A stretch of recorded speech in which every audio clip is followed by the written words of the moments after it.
Ayan na mga kosa. Pagkatapos nating putulin yung tangke ng gasol at hinugasan. Pagkatapos hugasan, nilinisan, inalis yung pintura. Pagkatapos matanggal ang pintura, nilagyan na natin ng paa. So ayan na po siya ngayon. Meron na siyang paa, yung ating kalan. Ang presyo nito mga kosa ay binibigay ko lang ng 1,200 kapag wala siyang kasamang grill. Pag may kasamang grill, 1,900 po siya. Ang tawag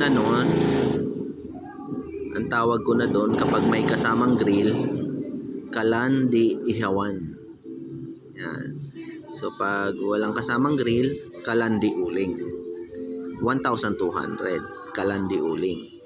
Pag kalan di ihawan, 1,900. May kasama na siyang grill. Yan. Ito po ay order na. So kung gusto nyo rin ng ganito, PM lang kayo sa akin, gagawin po natin. Yan. Napakatibay nito mga kosa dahil tangke ng gasol to. Saka pang malakasan na rin to dahil malaki po siya. Ayan siya. Ganyan siya kalaki. Kahit kawa, pwede na kayong magluto dito.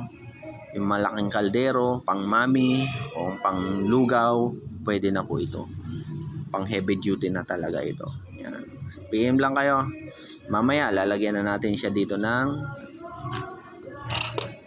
patungan ng kaldero o ng kawa. Ito ilalagay natin. Yan. So ni-request ng